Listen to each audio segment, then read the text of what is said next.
Agree अड्डा 24/7 YouTube channel में स्टूडेंटों का स्वागत है।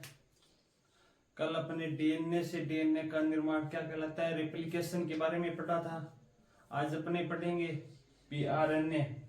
आरएनए क्या होता है, कितने प्रकार का होता है, और डीएनए से डीएनए का निर्माण, फिर डीएनए से एमआरएनए का निर्माण पढ़ा था। आज अपने एमआरएनए से आगे प्रोटीन का निर्माण क्या कहलाता है, ट्रांसलेशन अनुवादन, वो पढ़ेंगे आज। अपने हेडिंग डालो आरएनए।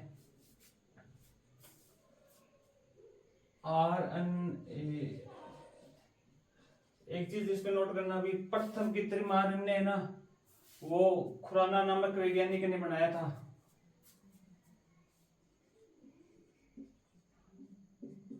प्रथम कृत्रिम आरएनए सर्वप्रथम देने वाले वैज्ञानिक कौन थे? खुराना। और साथ में लिख लो प्रथम कृत्रिम डीएनए है ना, प्रथम कृत्रिम डीएनए कोरनबर्ग नामक वैज्ञानिक ने दिया था। ये प्रथम कृत्रिम आरएनए वो तो खुराना नामक वैज्ञानिक थे, उन्होंने दिया था। और प्रथम कृत्रिम डीएनए है वो अपनी कोरनबर्ग नामक वैज्ञानिक ने दिया था। इसके बाद में एक चीज और नोट करना, भी प्राइमेज एंजाइम है वो आरएनए प्राइम का निर्माण करता है। ये चीज नोट लगे लिख लो, कल मैंने लिखाना भूल गया था।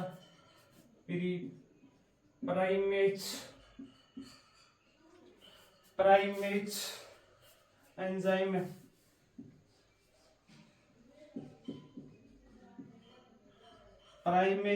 है ना, ये आरएनए प्राइमर का निर्माण करता है। आरएनए प्राइमर का निर्माण, ये दो तीन चीज है, पहले लिख लो। आरएनए पढ़ने से पहले एक तो लिख लो प्रथम कृत्रिम आरएनए है वो खुराना नामक वैज्ञानिक ने दिया था। प्रथम कृत्रिम डीएनए वो सर्वप्रथम कोरनबर्ग नामक वैज्ञानिक ने दिया था। एक है प्राइमरेज एंजाइम जो किसका निर्माण करता है, आरएनए प्राइमर का निर्माण करता है।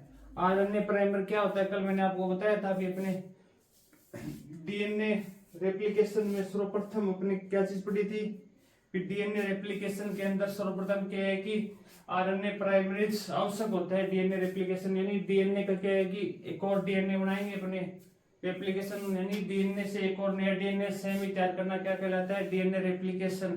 तो डीएनए रेप्लिकेशन के अंदर सर्वप्रथम के आरएनए प्राइमरेज आवश्यक होता है। उसके लिए ये कल लाइन में लिखाई थी, तब मैंने आपको बता भूलना कि भी आरएनए प्राइमर है ना, इसका निर्माण प्राइमरेज एंजाइम के द्वारा होता है। अब अगले डालो अपने आरएनए के प्रकार। इसमें अपने एक तो होता है जेनेटिक यानी आनुवंशिक आरएनए,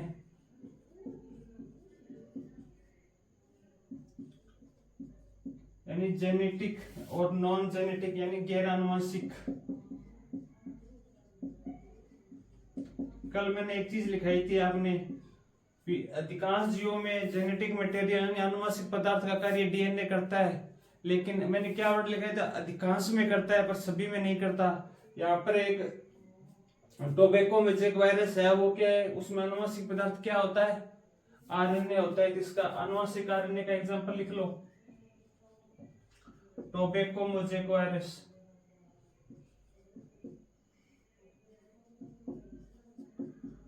टोबैको मैजिक वायरस में आनुवंशिक पदार्थ क्या होता है, आरएनए होता है। और इधर गैर आनुवंशिक आरएनए अपन तीन हो जाएंगे, एमआरएनए, टीआरएनए और आरआरएनए। अब अपने एमआरएनए, टीआरएनए, आरएनए के पूरा कंप्लीटली पढ़ेंगे। पहले लिख लो अपने आरएनए के प्रकार, आनुवंशिक आरएनए और गैर आनुवंशिक आरएनए। आनुवंशिक आरएनए में एक एग्जांपल लिख लो, टोबैको मैजिक वायरस है, उसमें आनुवंशिक पदार्थ जेनेटिक मटेरियल क्या होगा, आनुवंशिक आरएनए। और एक चीज आपको इसमें पता है, अधिकांश जीवों में आनुवंशिक पदार्थ या जेनेटिक मटेरियल क्या होता है, डीएनए। तो ये नोट कर लो, फिर अपने आगे हेडिंग डालना एमआरएनए। यहाँ से आरएनए से क्या है कि अधिकांश तक क्वेश्चन पुटअप होते हैं। डीएनए से डीएनए का निर्माण क्या कहलाता है? रेप्लिकेशन या पुनरावृत्ति। डीएनए से एमआरएनए का निर्माण ट्रांसक्रिप्शन या अनुलेखन। और एमआरएनए से प्रोटीन का निर्माण क्या कहलाता है? ट्रांसलेशन या अनुवादन। तो आज अपने पढ़ेंगे, विकल्प अपने पढ़ लिया था, डीएनए से डीएनए का निर्माण और डीएनए से एमआरएनए का निर्माण कैसे होता है, कौन सा एंजाइम में काम आते हैं। कल अपने helicase enzyme, topoisomerase enzyme, SSB protein, ये कल, और एक डीएनए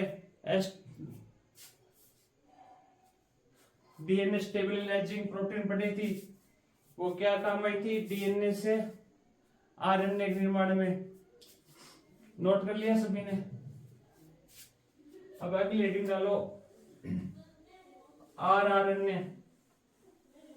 आरएनए का पूरा नाम क्या है? Ribosomal RNA.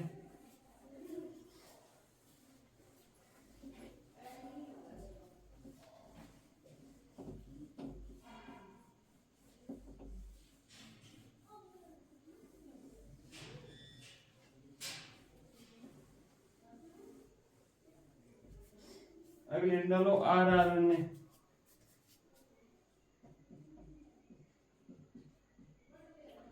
आरएनए का पूरा नाम क्या है? Ribosomal RNA.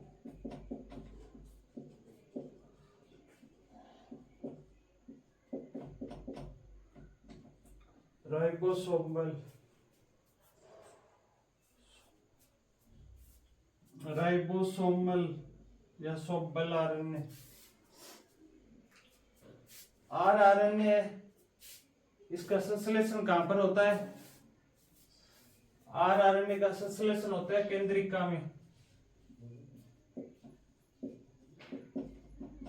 एकमात्र आरएनए है जिसका संश्लेषण केंद्रिका में होगा, बाकी दोनों आरएनए का केंद्रक में होता है, केंद्रिका में। आरएनए का संश्लेषण कहां पर होता है? केंद्रिका में होता है। और आरएनए उपस्थित कहां पर होता है? राइबोसोम।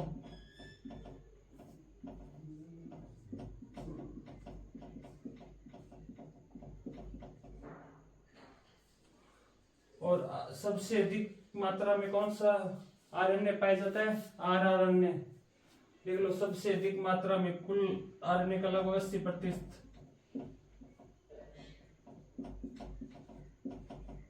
सबसे अधिक मात्रा में, ब्रैकेट में लिख लेना 80%। और सबसे स्थिर भी कौन सा आरएनए होता है? आरएनए सबसे स्थिर होता है।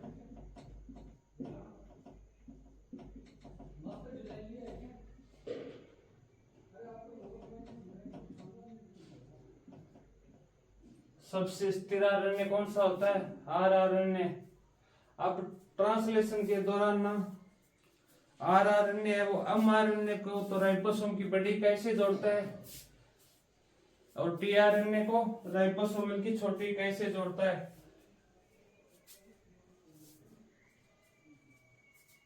ये लाइन और लिख लो साथ में।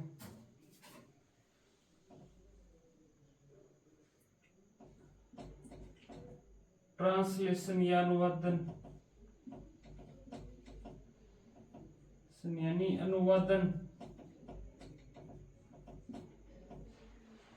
ट्रांसलेशन के दौरान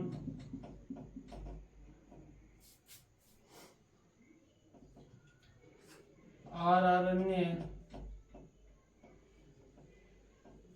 ट्रांसलेशन के दौरान आरएनए टीआरएनए को तो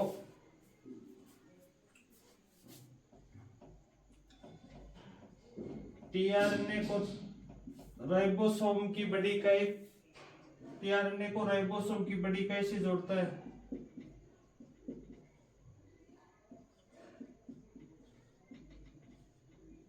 राइबोसोम की बड़ी इकाई से। और एमआरएनए को राइबोसोम की छोटी इकाई से जोड़ता है।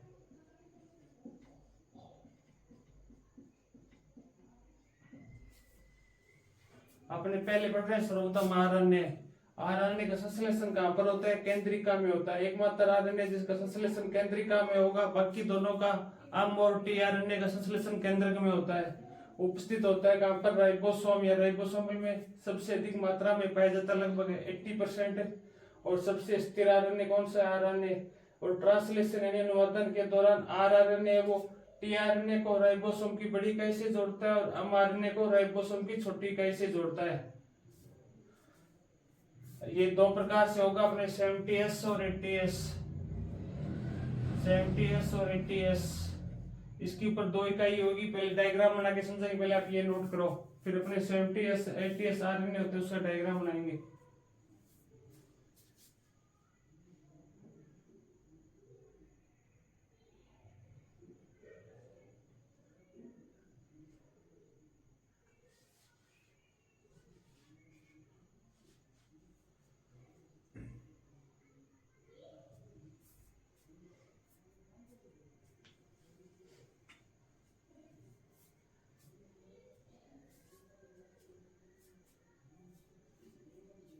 नोट कर लिया सभी ने।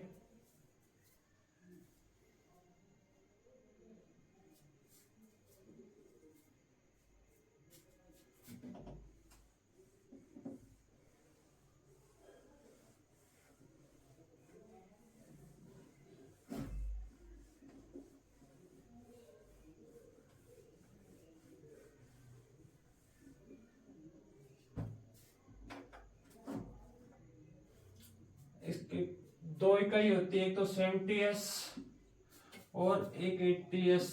70S राइबोसोम और 80S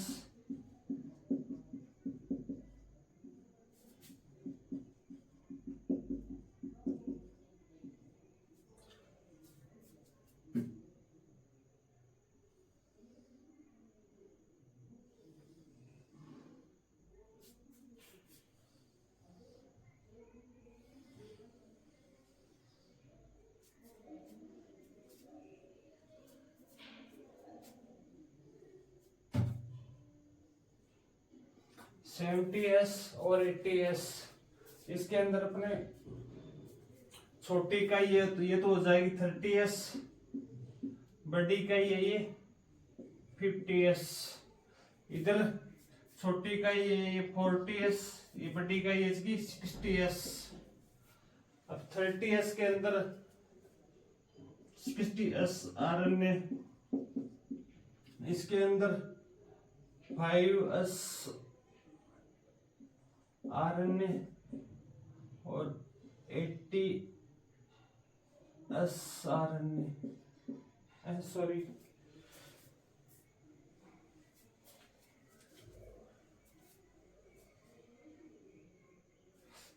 23S आरएनए होता है। यानी 70S आरएनए इसकी दो इकाई होती है, छोटी इकाई जिसे हम 30S कहते हैं, बड़ी इकाई जिसे 50S कहते हैं। 30S इकाई के अंदर 16S आरएनए और 50S आरएनए के अंदर 5S आरएनए और 23S आरएनए होता है।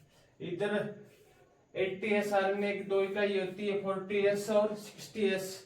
40S के अंदर 80S आरएनए और इधर इसके अंदर हो जाएगा 5S आरएनए, 5.8S आरएनए और 28S आरएनए। ये डायग्राम बना लो। 70S आरएनए और 80S आरएनए। 70S आरएनए छोटी इकाई को 30S, बड़ी इकाई को 50S। इधर 80S आरएनए की छोटी इकाई को 40S और बड़ी इकाई को 60S। 30S के अंदर 16S आरएनए होते हैं, 50S के अंदर 5S आरएनए और 23S आरएनए।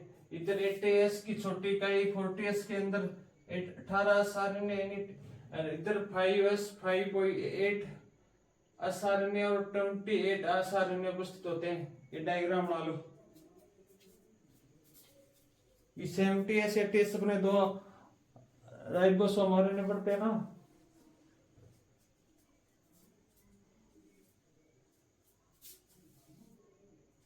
सेवेंटी राइबोसोम और 80S राइबोसोम। ये नीचे वाला नोट कर लिया सभी ने।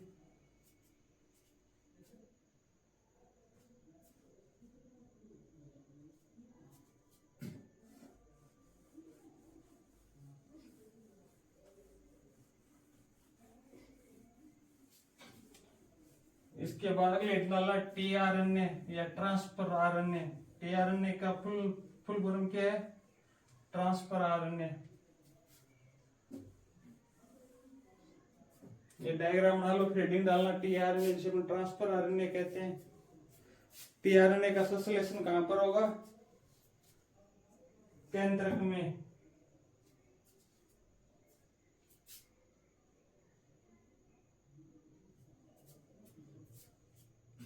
डायग्राम डाल लिया सभी ने?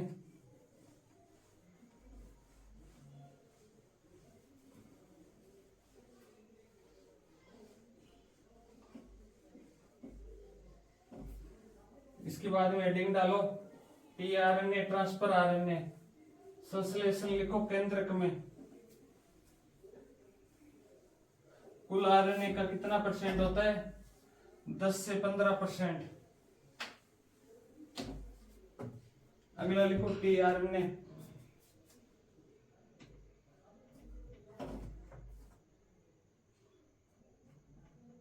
टीआरएनए जिसे अपने क्या बोलते हैं? ट्रांसफर।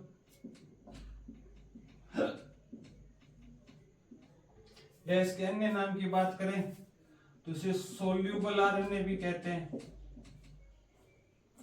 सोल्यूबल आरएनए या अडेप्टर आरएनए,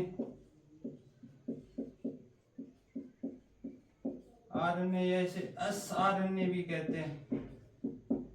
टीआरएनए के अन्य नाम बात करें तो सोल्यूबल आरएनए, अडेप्टर आरएनए या एस आरएनए भी कहते हैं। टीआरएनए कुल आरएनए का कितना होता है? कुल आरएनए का 10 से 15% होता है ये। और इसका संश्लेषण कहां पर होता है? संश्लेषण केंद्रक में होगा। संश्लेषण कहां पर होता है? टीआरएनए का केंद्रक में होता है। कुल आरएनए कितना परसेंट होता है? 10 से 15% होते हैं। और सबसे छोटा आरएनए है, सबसे छोटा आरएनए पूछ ले तो कौन सा होगा? टीआरएनए।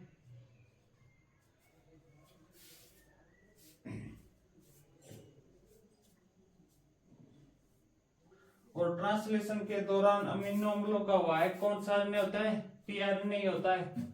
लिख लो ट्रांसलेशन या अनुवादन।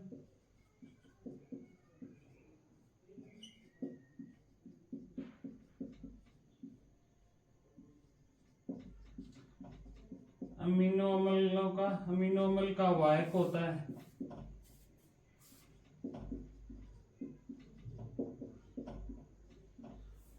अनुवादन या ट्रांसलेशन के दौरान अमीनो अम्लों का वाहक होता है। और प्रत्येक अमीनो एसिड के लिए एक विशिष्ट टीआरएनए होता है।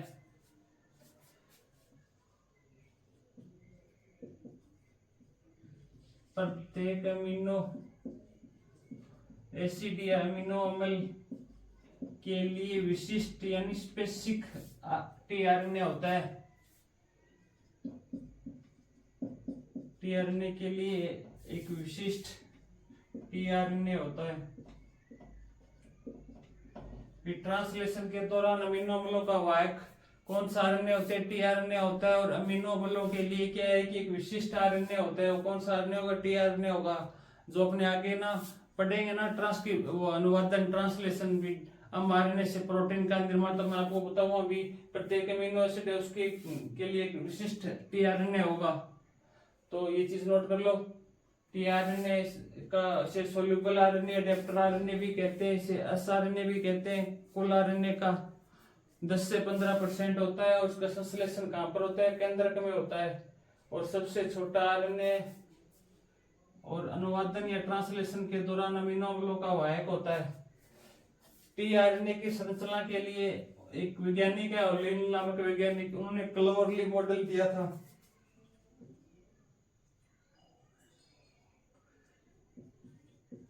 टीआरएनए की संरचना के लिए लिखो ओली।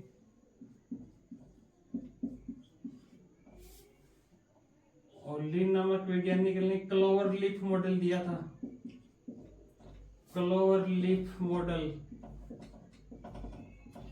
टीआरएनए की संरचना के लिए क्लोवर लीफ मॉडल किसने दिया था? ओली नामक वैज्ञानिक ने दिया था। क्लोरली मॉडल में क्या होता है भी, एक तो होती है 2D संरचना 2D, एक होती है 3D संरचना। 2D संरचना है, इसके अंदर टीआरएनए की संरचना है वो क्लोरलिफ नामक पदार्थ होता है, उसकी लिप के समान दिखाई देता है। 2D संरचना में टीआरएनए की संरचना कैसी होगी, क्लोरलिफ के समान। और 3D के अंदर उल्टे अल के समान, उल्टे अल के समान। यानी 2D है उसमें क्लोरलिफ होती है, उसके समान संरचना होगी इस तरह की इसकी। और टी में उल्टे अल, उल्टा अल में कैसा होता है, इसको उल्टा कर देंगे अपने, इस आकार में होती है।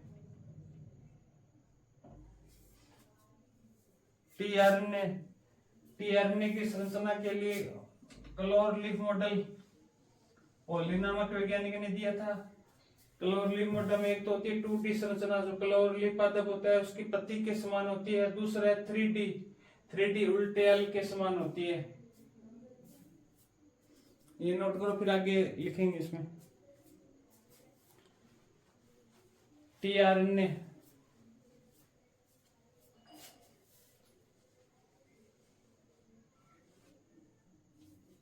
आगे पढ़ेंगे भी अपने। टीआरएनए के अंदर दो बेस होते हैं, एक तो 3 प्राइम एंड, एक और 5 प्राइम एंड।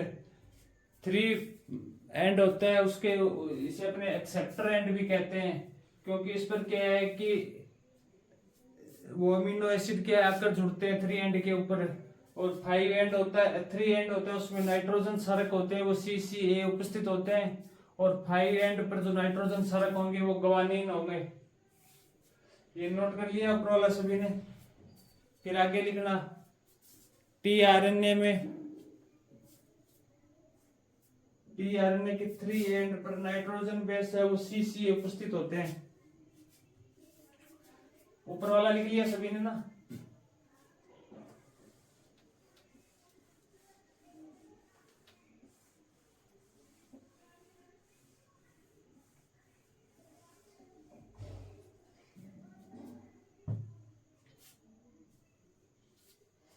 लिखो टीआरएनए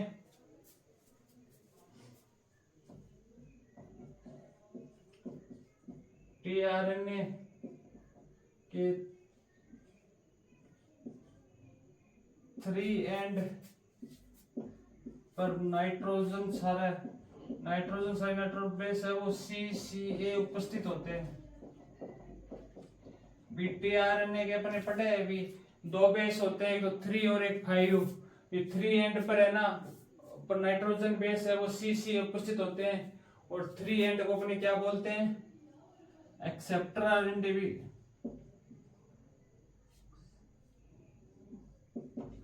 एक्सेप्टर एंड भी कहते हैं।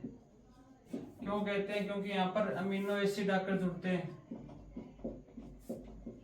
अमीनो अम्ल या अमीनो एसिड जुड़ते हैं।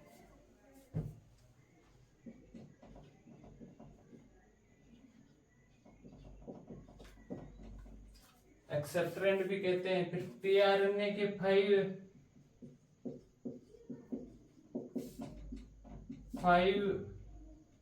एंड पर नाइट्रोजन क्षारक है या नाइट्रोजन बेस है वो कौन से उपस्थित होते हैं, ग्वानिन। 3 एंड पर तो जो नाइट्रोजन क्षारक होंगे वो CCA होंगे। और टीआरएनए के 5 एंड पर नाइट्रोजन क्षारक है वो कौन से होंगे, ग्वानिन। उसके बाद लिखो अगली लाइन, टीआरएनए के स्थान पर जहां पर टीआरएनए में कभी भी क्या हाइड्रोजन बॉन्ड नहीं बनते हैं,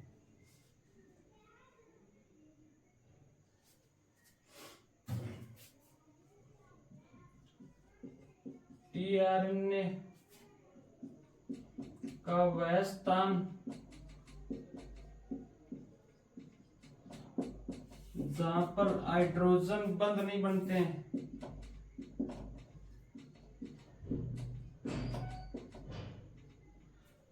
वो लूप कहलाते हैं।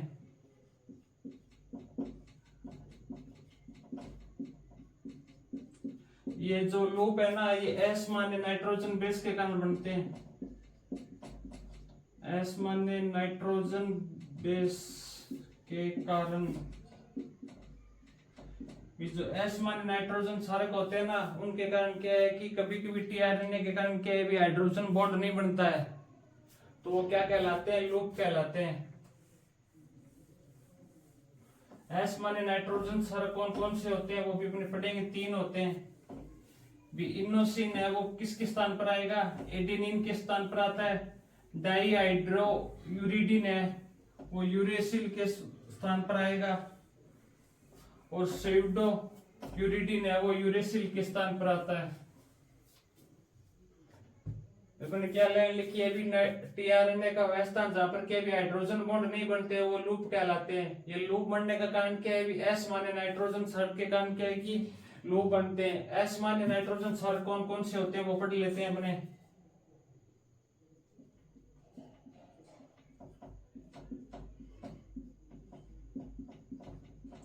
एस मान्य नाइट्रोजन क्षारक, इसमें क्या है कि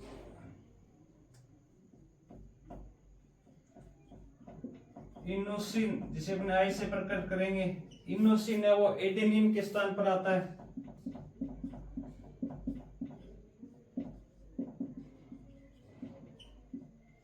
इनोसिन है वो किसके स्थान पर आएगा, एडेनिन के स्थान पर। और डाईहाइड्रो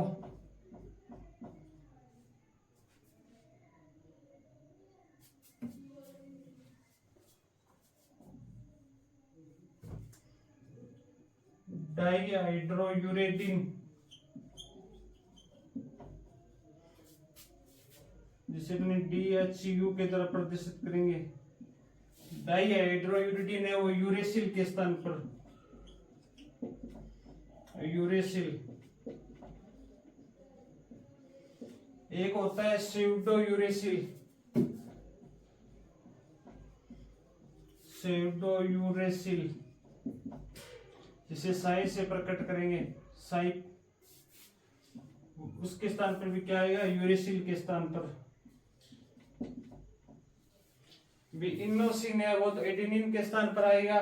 डाईहाइड्रोयूरिडिन है वो जिसे अपन DHU से प्रकट करेंगे वो यूरेसिल के स्थान पर।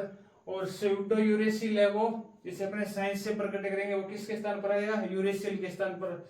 यानी यूरेसिल के स्थान पर 2 आ सकते हैं, स्यूडो यूरेसिल या डाईहाइड्रोयूरिडिन। ये चीज नोट करो अपने अपने लूप के अंदर, आपको बताऊंगा अभी इनके स्थान पर कैसे आएंगे।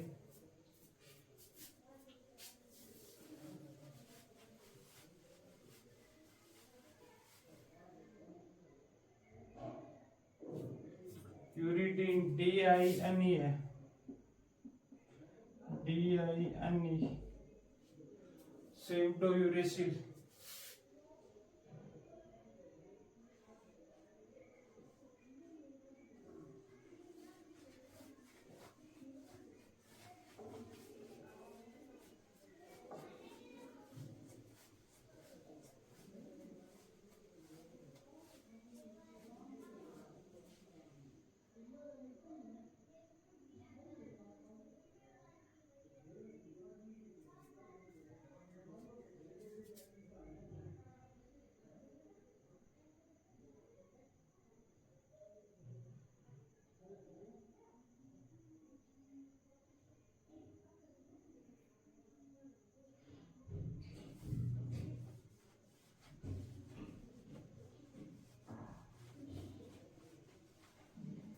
नोट कर लिया। टीआरएनए के 3 एंड पर नाइट्रोजन बेस है वो CC उपस्थित होते हैं। 3 एंड को सेप्टर एंड भी कहते हैं क्योंकि इसके अंदर अमीनो एसिड जुड़ते हैं। टीआरएनए के 5 एंड में नाइट्रोजन क्षारक है वो ग्वानिन होता है। टीआरएनए का वह स्थान जहां पर हाइड्रोजन बॉन्ड नहीं बनते वो लूप कहलाते हैं। लूप किस कारण बनेंगे, एस मान्य नाइट्रोजन क्षारक के बनते हैं, के कारण बनते हैं। एस मान्य नाइट्रोजन क्षारक कौन से होंगे, इनोसिन हो जाएगा, डाईहाइड्रोयूरेडिन हो जाएगा, स्यूडो यूरेसिल हो जाएगा। ये किसके स्थान पर आएंगे, इनोसिन है वो तो एडेनिन के स्थान पर आएगा, डाईहाइड्रोयूरेसिल है वो यूरेसिल के स्थान पर, और स्यूडो यूरेसिल है वो भी यूरेसिल के स्थान पर आता है।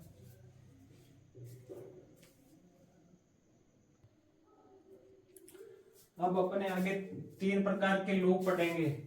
एक तो पढ़ेंगे टी साई लूप, दूसरा पढ़ेंगे अपने DHU लूप और anticodon loop. T side loop है, इसको अपने अटैचमेंट लूप भी कहते हैं या TRM भी कहते हैं। अब आगे हेडिंग डालो लूप। अपने 3 लूप पढ़ेंगे। पहला तो है T side loop, T side loop. दूसरा है एंटीकोडोन लूप। तीसरा है DHU लूप।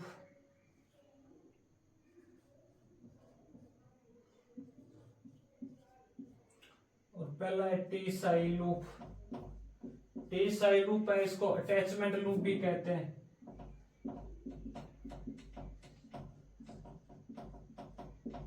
अटैचमेंट लूप या इसे TRM भी कहते हैं।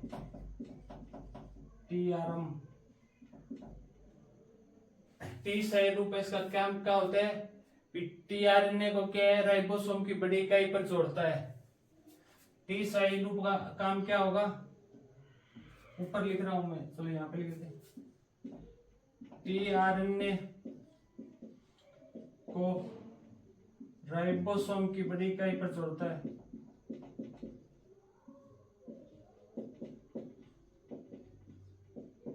बड़ी इकाई पर जोड़ना।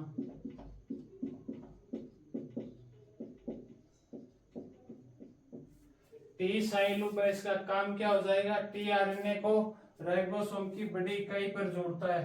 दूसरा है अपना एंटीकोडोन लूप, या इसे रिकॉग्निशन लूप भी कहते हैं या इसे ARM भी कहते हैं। टी साई लूप या अटैचमेंट लूप। दूसरा है अपना एंटीकोडोन लूप, इसको अपने ARM भी कहते हैं। ARM या इसे रिकॉग्निशन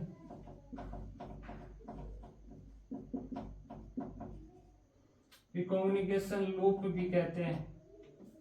इसका काम क्या हो जाएगा? ये tRNA क्या है? tRNA है ना, tRNA के एंटीकोडोन को mRNA को पहचानने में इसका कार्य क्या हो जाएगा? tRNA के एंटीकोडोन है ना, tRNA के एंटीकोडोन mRNA को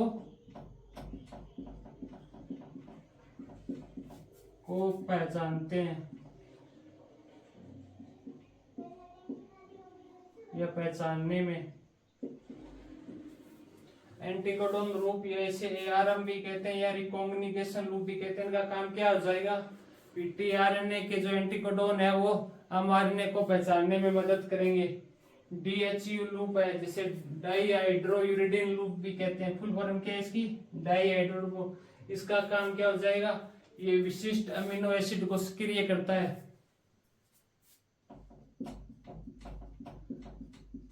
विशिष्ट अमीनो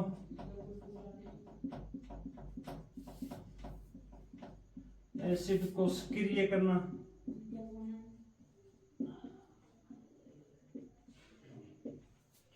DHU लूप क्या करता है? विशिष्ट अमीनो एसिड को सक्रिय करता है या विशिष्ट अमीनो एसिड सिंथेटिक एंजाइम की पहचान करना। ये इसका काम क्या हो जाएगा? विशिष्ट अमीनो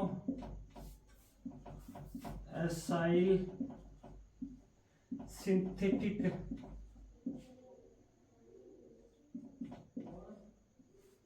एंजाइम की पहचान करना।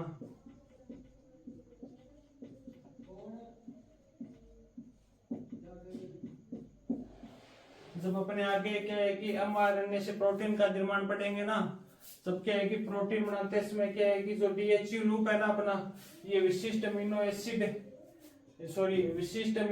सिंथेटिक एंजाइम है ना, ये क्या काम आएगा? ये mRNA को tRNA को क्या है, लोडिंग या चार्जिंग का काम करेंगे ना, तब ये अपने एंजाइम काम आएगा। पहले ये तीनों लूप लिखो, T Sai loop, anticodon loop और DHU loop. T Sai loop का कार्य क्या हो जाएगा? tRNA को राइबोसोम की बड़ी इकाई से जोड़ता है, और एंटीकोडोन लूप है वो टीआरएनए के एंटीकोडोन है वो एमआरएनए को पहचानने में मदद करेंगे, और डीएचयू लूप है ये विशिष्ट अमीनो एसिड को सक्रिय करेगा। यह एक एंजाइम है, अमीनो सेल सिंथेटिक एंजाइम है, इसकी पहचान करेगा। तो एग्जामिनर कह रहे कि अपने को क्या है कि इन एंटीकोडोन है, इनके क्या है कार्य पूछ सकते हैं। टीएसआई लूप का कार्य क्या है, एंटीकोडोन लूप का कार्य क्या है, टीएचयू लूप के कार्य क्या है, तीनों के कार्य नोट कर लो।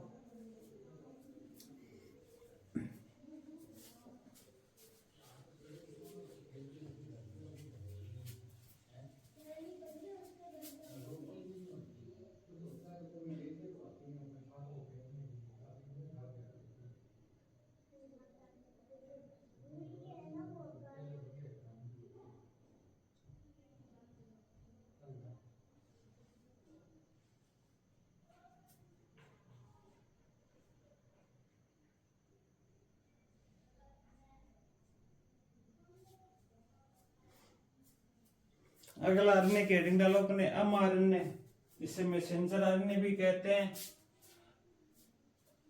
ये कुल आरएनए का कितना होता है 1 से 5% होगा और सबसे कम स्थिर होता है।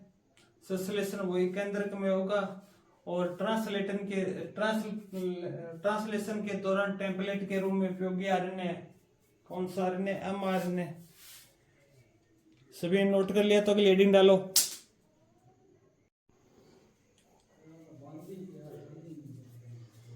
अगला आरएनए अपना एमआरएनए।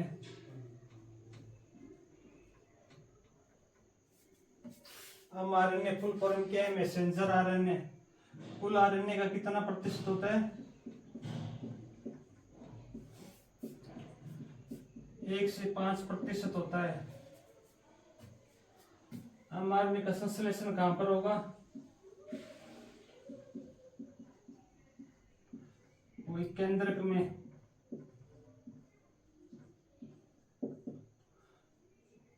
और सबसे कम स्थिर होता है।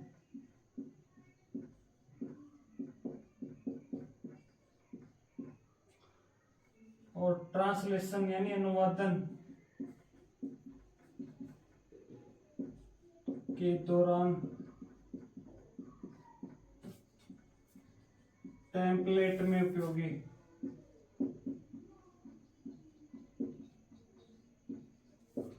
और एमआरएनए को विषमरूपी आरएनए भी कहते हैं, विषमरूपी आरएनए भी कहते हैं। नोट कर लो भैया एमआरएनए, मैसेंजर आरएनए। कुल आरएनए कितना होता है 1 से 5% होता है, सबसे कम स्थिर है। संश्लेषण वो केंद्रक में होता है, सबसे विषमरूपी आरएनए भी कहते हैं इसको। और ट्रांसलेशन के दौरान टेम्पलेट में भी उपयोगी है। नोट करो एमआरएनए।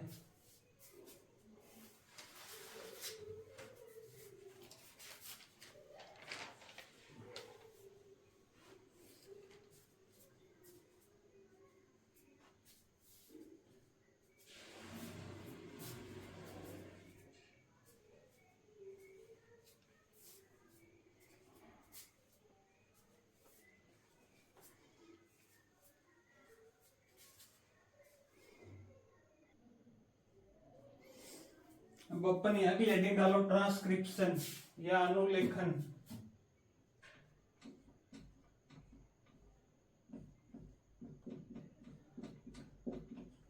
ट्रांसक्रिप्शन या अनुलेखन।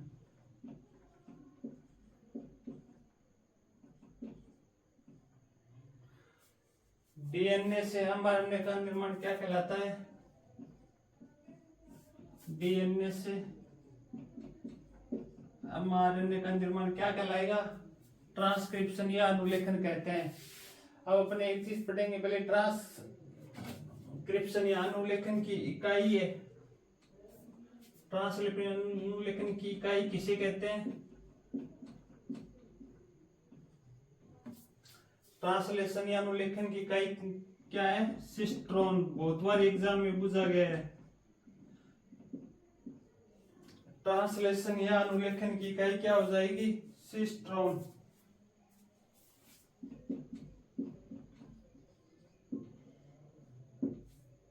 सिस्ट्रॉन ट्रांसलेशन यानी अनुलेखन की इकाई क्या कहलाती है, सिस्ट्रॉन, इसे फंक्शनल इकाई भी कहते हैं।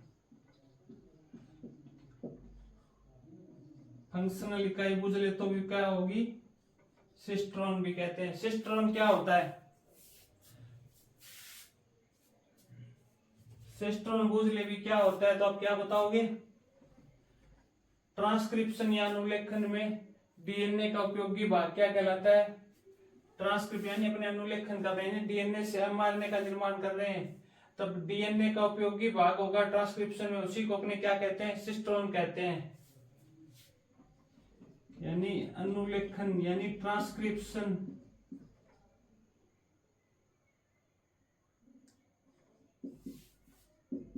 के दौरान उपयोगी डीएनए का भाग।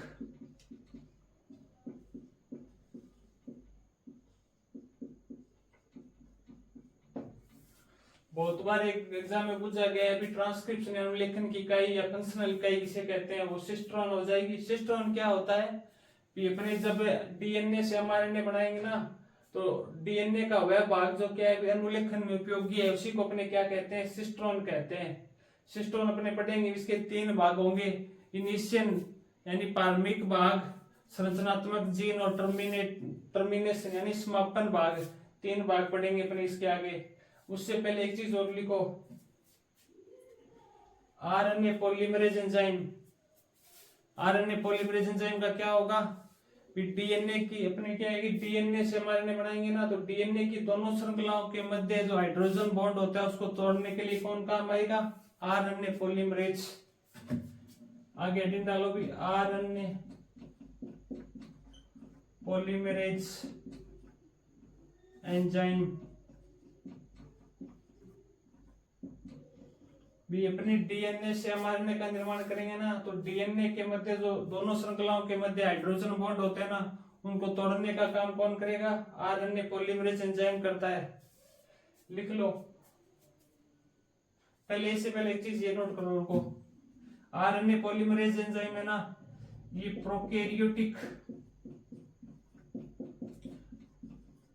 प्रोकैरियोटिक कोशिका में तो ये आरएनए पॉलीमरेज ही रहेगा।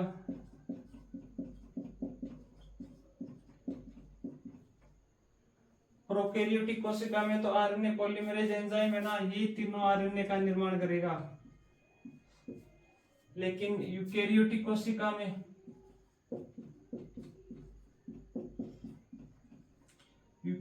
कोशिका में 3 प्रकार के आरएनए पॉलीमरेज एंजाइम काम आएंगे। आरएनए पॉलीमरेज फर्स्ट,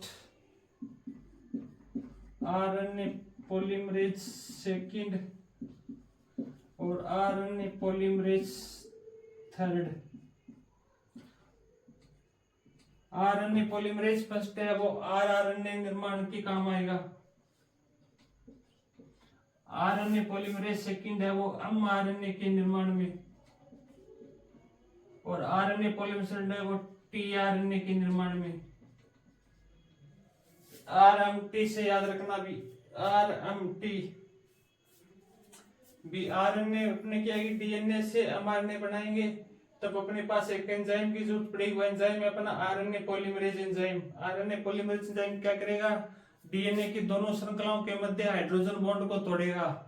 उसके लिए प्रोकैरियोटिक कोशिका में तो एक प्रकार का आरएनए पॉलीमरेज एंजाइम होगा, जो प्रोकैरियोटिक कोशिका में एक प्रकार का पॉलीमरेज एंजाइम तीनों आरएनए का निर्माण कर देगा। लेकिन यूकेरियोटिक कोशिका के अंदर आरएनए पॉलीमरेज एंजाइम में ये तीनों आरएनए के लिए अलग अलग आरएनए होगा। आरएनए पॉलीमरेज फर्स्ट है, वो तो आरएनए के निर्माण के दौरान उपयोगी रहेगा। आरएनए पॉलीमरेज सेकंड है, वो एमआरएनए के निर्माण के दौरान उपयोगी रहेगा। और आरएनए पॉलीमरेज थर्ड है, वो टीआरएनए के दौरान उपयोगी रहेगा। ये चीज नोट करो पहले। डीएनए से बना एमआरएनए बनाएंगे, उसे अपने क्या कहते हैं, ट्रांसक्रिप्शन या अनुलेखन। अनुलेखन की इकाई किसे कहेंगे, सिस्ट्रॉन। सिस्ट्रॉन क्या होता है, अनुलेखन या ट्रांसक्रिप्शन के दौरान डीएनए का उपयोगी भाग क्या कहलाता है, सिस्ट्रॉन कहलाता है। फिर अपने आरएनए पॉलीमरेज एंजाइम की जरूरत पड़ेगी। आरएनए पॉलीमरेज यूकेरियोटिक कोशिका में तो एक ही प्रकार का होगा, लेकिन यूकेरियोटिक कोशिका में 3 प्रकार का होगा, ये नोट करो।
नोट कर लिया सभी ने?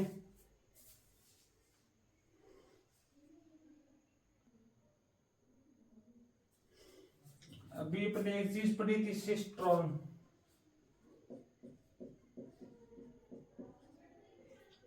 सिस्ट्रॉन सिस्ट्रॉन के भी 3 भाग होते हैं। मानो ये सिस्ट्रॉन है, पहला भाग तो हो जाएगा पारमंस तल,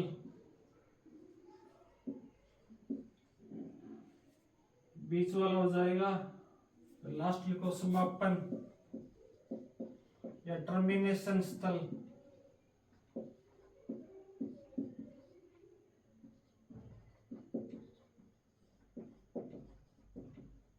टर्मिनेशन स्थल, पारमिक स्थल, और बीच वाला भाग हो जाएगा संरचनात्मक चिन्ह।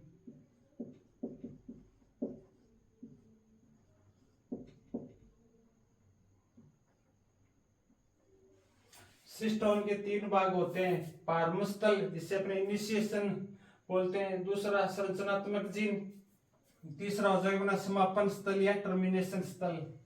ये पारमिक स्थल होता है ना, अपने के वो अनुलेखन या ट्रांसक्रिप्शन के दौरान पारमन स्थल है वो यूकेरियोटिक कोशिका में, इसके लिए सिग्मा फैक्टर जरूरी होगा, क्योंकि सिग्मा फैक्टर है वो क्या करेगा, पारमक स्थल को पहचानने में मदद करेगा यूकेरियोटिक कोशिका में। तो इसके अंदर पहले हेडिंग डालो अपने पारम स्थल।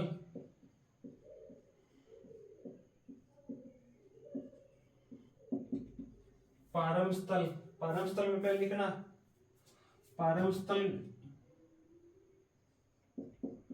को पहचानने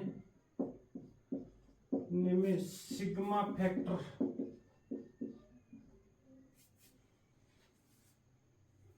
पारमक स्थल को पहचानने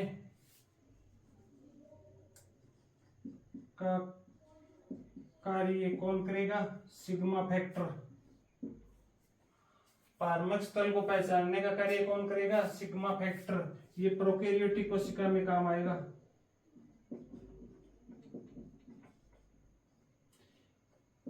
प्रोकैरियोटिक कोशिका में पारमक स्थल यानी इनिशिएशन स्टेज होगी, उसको पहचानने का काम कौन करेगा, सिग्मा फैक्टर काम करेगा। उसके अलावा आप एक चीज और पढ़ेंगे, ट्रांसक्रिप्शन या अनुलेखन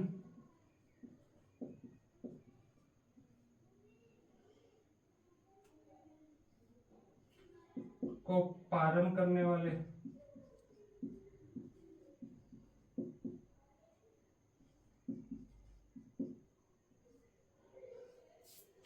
प्रोकैरियोटिक कोशिका में तो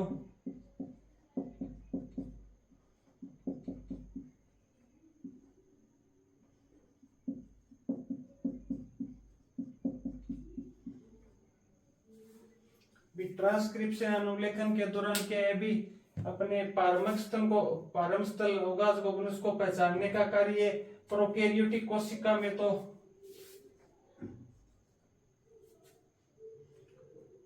प्रोकैरियोटिक कोशिका में तो इसका कार्य करेगा प्रिब्नोबॉक्स।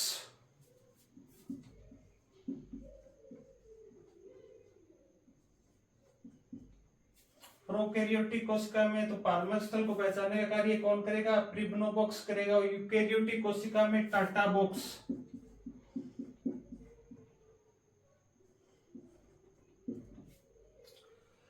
ट्रांसक्रिप्शन या अनुलेखन के दौरान जो पारमक स्थल होता है ना अपना, जो सिस्टोन का पारमक स्थल है, इसको प्रारंभ करने का कार्य तो कौन करेगा, प्रोकैरियोटिक कोशिका में इसको प्रारंभ करने का कार्य करेगा प्रिब्नोबॉक्स, और यूकेरियोटिक कोशिका में करेगा टाटा बॉक्स। ये जो प्रिब्नोबॉक्स है ना, ये 6 नाइट्रोजन बेस संरचना होती है। कितनी? 6 नाइट्रोजन बेस संरचना होती है। और ये टाटा बॉक्स है ना, ये अपनी 7 नाइट्रोजन बेस संरचना होती है। ये 6 नाइट्रोजन बेस संरचना कौन सी होगी वो ऊपर लिख लेना।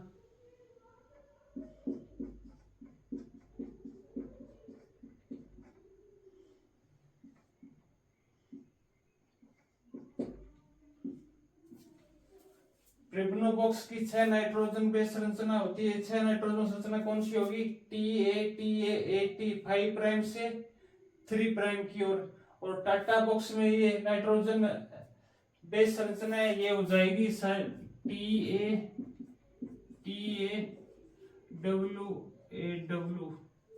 ये भी 5 प्राइम से 3 प्राइम की ओर होगी। TA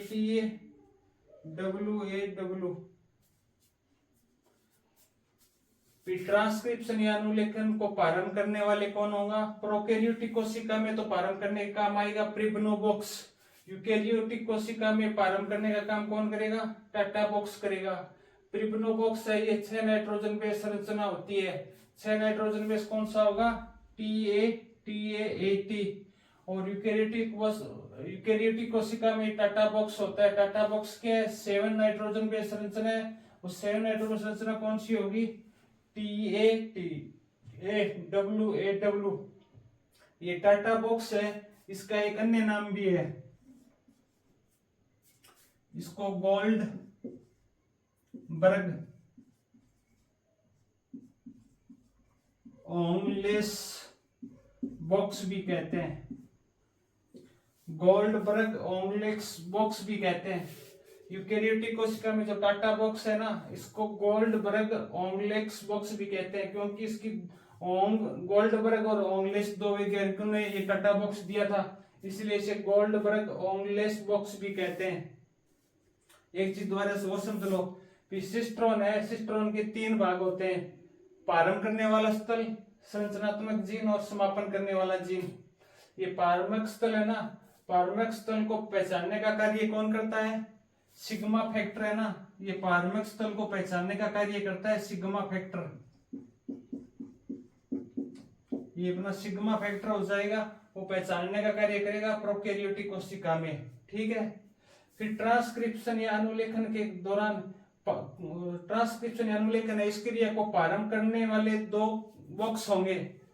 प्रारंभ करने वाले बॉक्स से ध्यान रखना, ये प्रोकैरियोटिक कोशिका में तो प्रारंभ करने वाले बॉक्स को बोलेंगे हमने प्रिब्नोबॉक्स, जो 6 नाइट्रोजन बेस संरचना होगी। यूकेरियोटिक कोशिका में प्रारंभ करने वाला अनुलेखन को कौन होगा? टाटा बॉक्स, जो 7 नाइट्रोजन बेस संरचना होती है। टाटा बॉक्स को गोल्डबर्ग ओमलेस बॉक्स भी कहते हैं, ये नोट करो।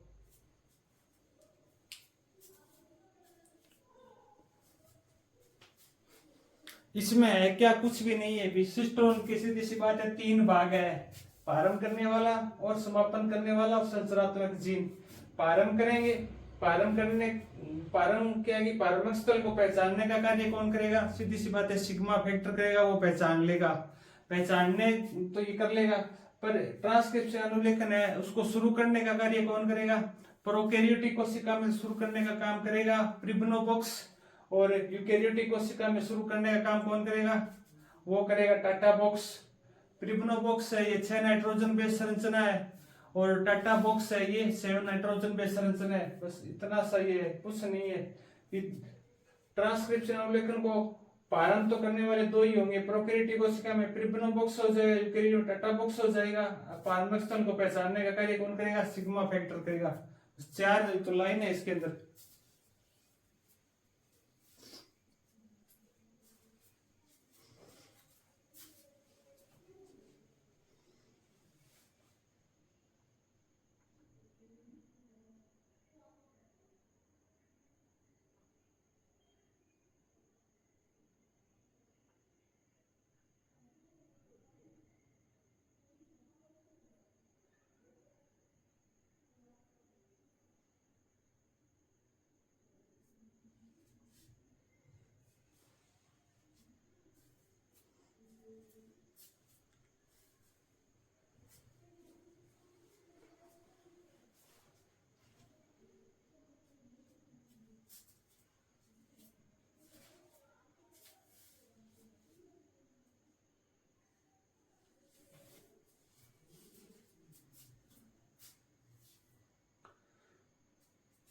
नोट कर लिया सभी ने?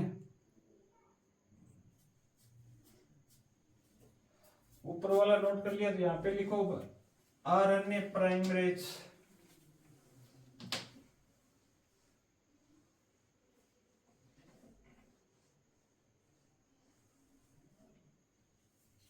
अपने पहले बहुत एक एंजाइम लिखा था, वो कौन सा था? RNA primase enzyme. RNA primase enzyme का कार्य क्या बताया था मैंने? डीएनए की दोनों श्रृंखलाओं के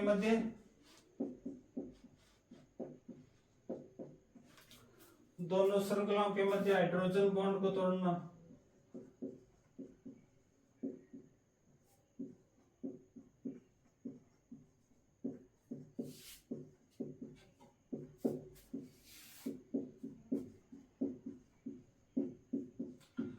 आरएनए प्राइमरी एंजाइम ये क्या करेगा? डीएनए की दोनों श्रृंखलाओं के मध्य हाइड्रोजन बॉन्ड को तोड़ेगा। तोड़ने के बाद दो श्रृंखला बनेगी। पहली श्रृंखला को अपने बोलेंगे टेम्पलेट, या नॉन सेंस या नॉन कोडिंग, जो किस काम आएगी? अपने ट्रांसक्रिप्शन में उपयोगी होगी, अनुलेखन में उपयोगी।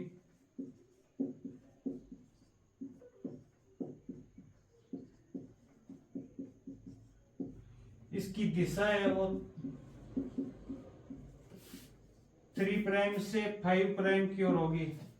दूसरी श्रृंखला होगी अपनी सेंस या कोडिंग।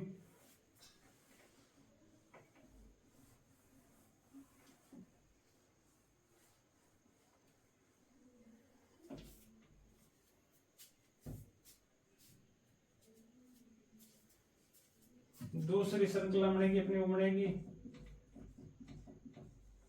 सेंस या कोडिंग, जो अनुलेखन में अनुपयोगी रहेगी। अनुलेखन में अनुपयोगी यानी ट्रांसक्रिप्शन में इसका कोई प्रयोग नहीं होगा। इसकी दिशा है वो 5 प्राइम से 3 प्राइम की ओर होगी। 5 प्राइम से 3 प्राइम की ओर होगी। आरएनए पॉलीमरेज क्या करेगा? डीएनए की दोनों श्रृंखलाओं के मध्य क्या करेगा? हाइड्रोजन बॉन्ड है उसको तोड़ देगा। फिर अपने दो श्रृंखला बनेगी टेम्पलेट, नॉनसेंस या नॉन कोडिंग, जो अनुलेखन में उपयोगी होगी। इसकी दिशा 3 प्राइम से 5 प्राइम की ओर होगी। दूसरी होगी सेंस या कोडिंग, जो क्या होगी? अनुलेखन में अनुपयोगी होगी, ट्रांसक्रिप्शन इसका कोई उपयोग नहीं होगा। इसकी दिशा 5 प्राइम से 3 प्राइम की ओर होगी।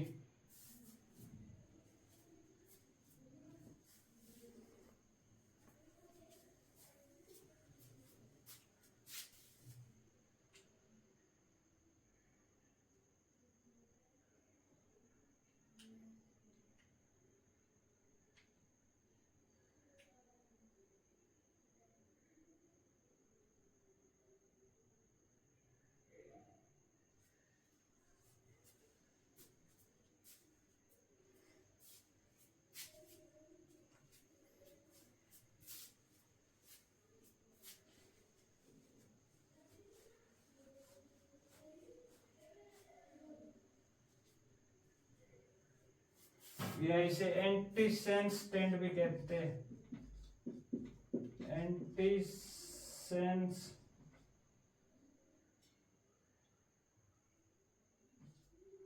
Antisense stand.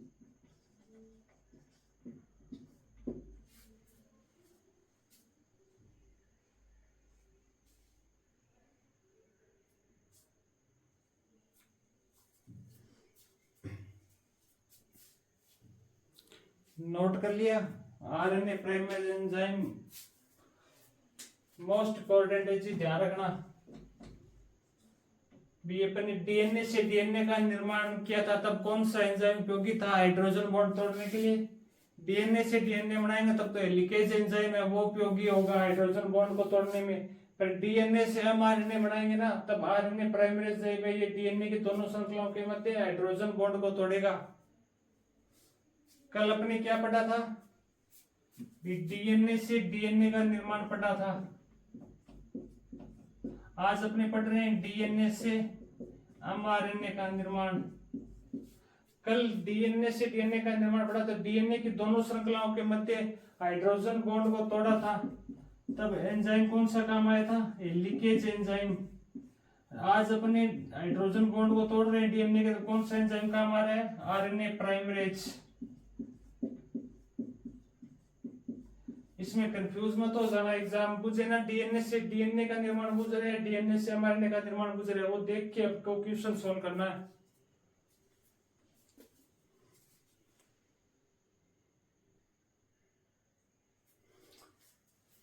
ये अपनी क्या है, दो श्रृंखला है, एक तो है 3 प्राइम से 5 प्राइम की ओर, दूसरी है 5 प्राइम से 3 प्राइम की ओर। अभी अपने कितनी श्रृंखला पढ़ी थी? 2 श्रृंखला पढ़ी थी। 3 प्राइम से 5 प्राइम की ओर को अपने कौन सी श्रृंखला पढ़ी थी? अभी नॉनसेंस। और 5 प्राइम से 3 प्राइम को अपने पढ़ा था, वो कौन सी थी? सेंस या कोडिंग। इसको अपने क्या नाम दिया था? Non coding. भी 2 श्रृंखला पढ़ी थी अपने। पहले तो पढ़ी थी टेम्पलेट या नॉनसेंस या नो कोडिंग, जिसको अपने क्या बोला था? ट्रांसक्रिप्शन अभिलेखन में उपयोगी होगी, जिसकी दिशा 3 से 5 प्राइम की ओर होगी। दूसरी पढ़ी थी अपने सेंस या कोडिंग, जिसकी दिशा 5 प्राइम से 3 प्राइम की ओर होगी, पर ये क्या होगी? ट्रांसक्रिप्शन में उपयोगी नहीं होगी। तब अपने क्या है कि डीएनए से एमआरएनए का निर्माण करेंगे, अपने कौन सी होगी? 3 प्राइम से 3 प्राइम की का उपयोग करेंगे श्रृंखला का। तो इसमें अपना एमआरएनए पड़ेगा, तो उसकी दिशा क्या रहेगी? हमेशा एमआरएनए बनाएंगे, उसकी दिशा 5 प्राइम से 3 प्राइम की ओर रहेगी, 5 प्राइम से 3 प्राइम की ओर रहेगी। तो अब अपने क्या है कि बनाएंगे, तो एडेनिन है, एडेनिन के सामने क्या आएगा? कल अपने पढ़ा था भी, ए के सामने क्या आएगा? थाइमिन। साइटोसिन के सामने ग्वानिन। पर यहाँ पे ध्यान रखना, अभी अपने डीएनए से एमआरएनए बनाएंगे ना, तो साइट एडेनिन के सामने थाइमिन की जगह क्या आएगा? यूरेसिल आएगा। ये चीज ध्यान रखना आपने। ये बनाओ, एडेनिन है, एडेनिन के सामने क्या आएगा? यूरेसिल। थाइमिन के सामने एडेनिन, सी के सामने जी, जी के सामने सी, ए के सामने यूरेसिल, जी के सामने सी, टी के सामने ए के सामने यूरेसिल, सी के सामने जी। ये अपनी क्या बनेगा? एमआरएनए की 5 प्राइम से 3 प्राइम श्रृंखला बनेगी। बस इसमें ध्यान क्या रखना है अपने को? एडेनिन के सामने थाइमिन आकर क्या आएगा? यूरेसिल आएगा, एमआरएनए बनाएंगे तब। एडेनिन के सामने थाइमिन आकर यूरेसिल आएगा। तो इस तरह के है कि अपने नीचे वाली श्रृंखला क्यों नहीं ली? क्योंकि ये ट्रांसक्रिप्शन में उपयोगी नहीं है। कि सिर्फ ट्रांसक्रिप्शन में उपयोगी कौन सी है? नॉन कोडिंग या नॉनसेंस, जिसकी दिशा 3 प्राइम से 5 प्राइम की ओर रहेगी। तो अपने हमेशा एमआरएनए बनाएंगे, उसकी दिशा क्या होगी? 5 प्राइम से 3 प्राइम की ओर।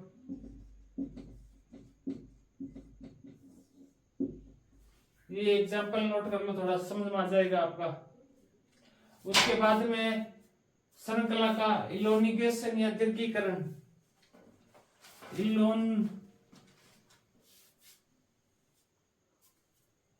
अगला है श्रृंखला का इलोनगेशन या श्रृंखला का दीर्घीकरण। इसमें क्या होगा? जो अपन आरएनए पॉलीमरेज एंजाइम है, ये क्या करेगा?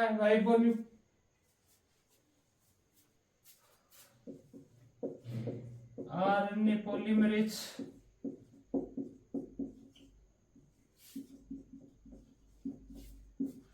एंजाइम है, ये क्या करेगा? राइबोन्यूक्लियोटाइड को जोड़ेगा।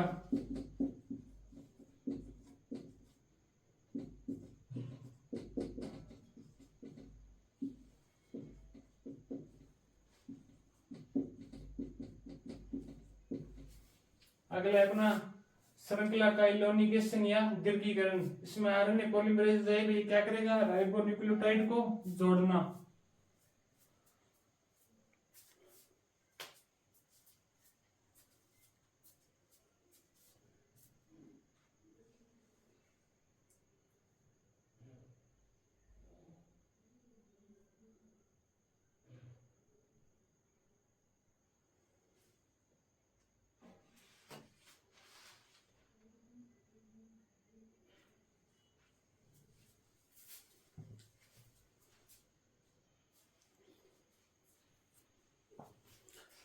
नोट कर लिया सभी ने?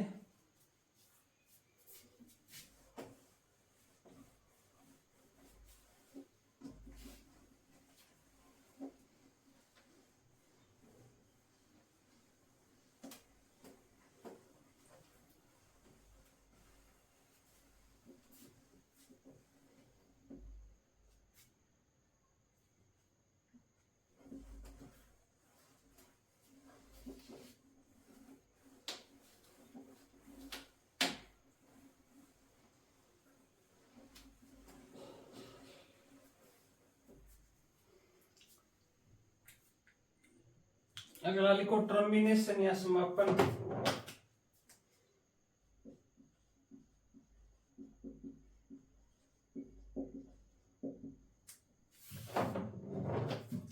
टर्मिनेशन या समापन।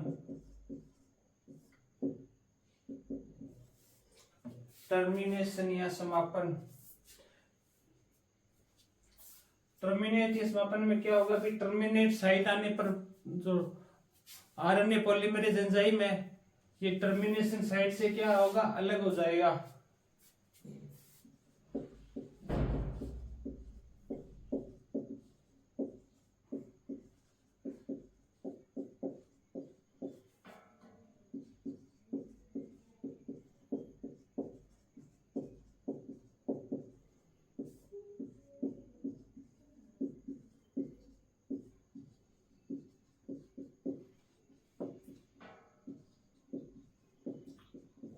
समापन स्थल आने पर आरएनए पॉलीमरेज एंजाइम में वो क्या हो जाएगा, अलग हो जाएगा। प्रोकैरियोटिक कोशिका के अंदर प्रोकैरियोटिक कोशिका में रो फैक्टर, इसको अपने क्या बोलते हैं, रो फैक्टर। रो फैक्टर है वो समापन स्थल को पहचानने का कार्य करता है।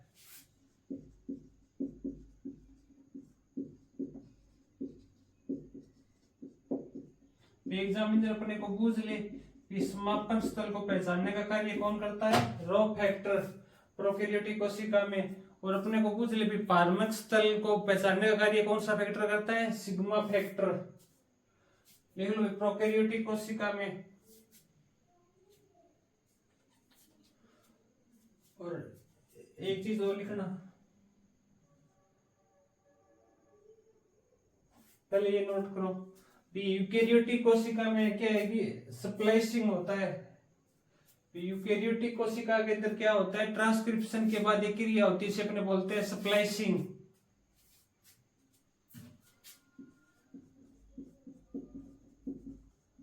स्प्लाइसिंग स्प्लाइसिंग की क्रिया कब होती है, यूकेरियोटिक कोशिका में।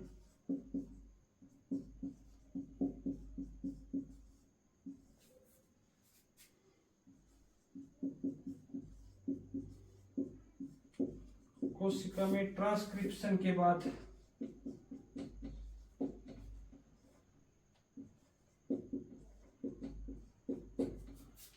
यूकेरियोटिक कोशिका में ट्रांसक्रिप्शन के बाद क्या होती है, स्प्लाइसिंग।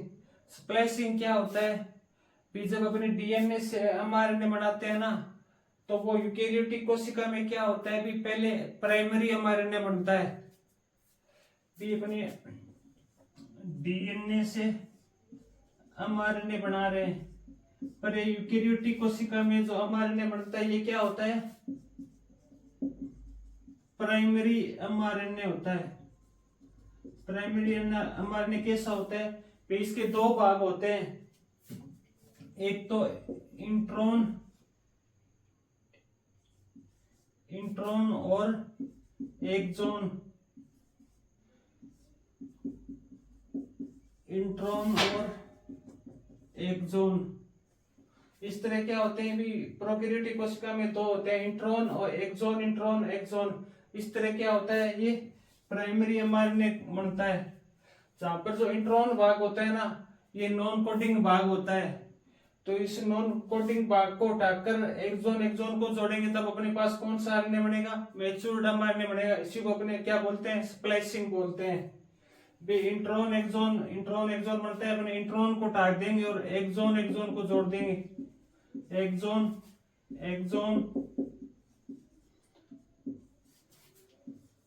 तो अपने पास कौन सा एमआरएनए बनेगा, मैच्योर्ड एमआरएनए।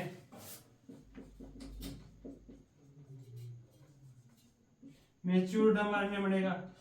स्प्लाइसिंग में क्या होता है, यूकेरियोटिक कोशिका में ट्रांसक्रिप्शन के बाद इंट्रॉन को उठाकर एक्सॉन को जोड़ना क्या कहलाता है, स्प्लाइसिंग। जिससे क्या होगा, अपने पास एमआरएनए का निर्माण होगा। ऊपर वाला नोट कर लिया गया सभी ने, ये ऊपर वाला नोट करो, फिर मैं लिखा हुआ ये।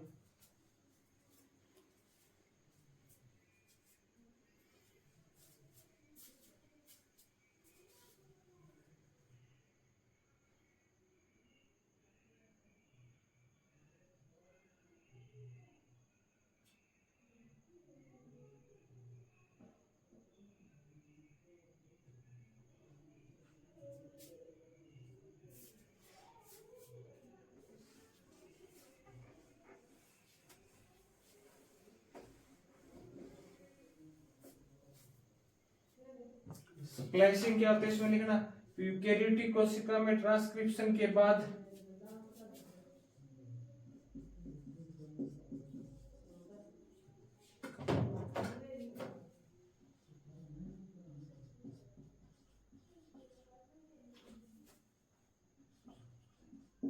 इंट्रॉन को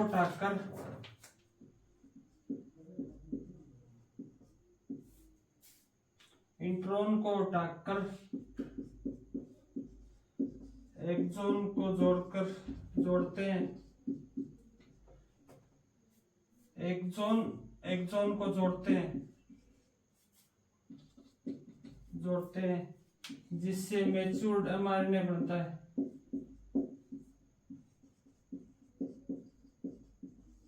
मैच्योर्ड mRNA बनता है। ये चीज नोट कर लेना। स्प्लाइसिंग में क्या होता है, यूकेरियोटिक कोशिका में क्या ट्रांसक्रिप्शन के बाद इंट्रॉन को हटाकर एक्सॉन को जोड़ते हैं जिससे मैच्योर्ड आरएनए का निर्माण बनता है। ये नीचे भी खुद लिख लेना, भी डीएनए से mRNA बनाते हैं तब यूकेरियोटिक कोशिका में प्राइमरी mRNA बनता है, यानी intron exon intron exon intron जुड़े हुए होते हैं, उसमें से अपने इंट्रॉन को हटा देंगे, एक्सॉन को जोड़ देंगे तो अपने पास मैच्योर्ड mRNA बनता है। नोट कर लो।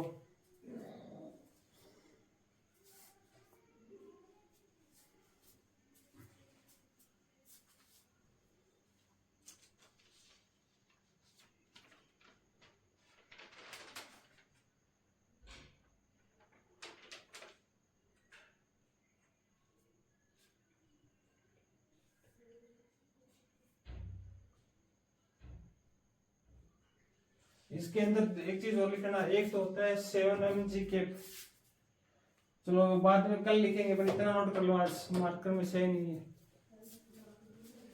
ये नोट कर लिया सभी ने।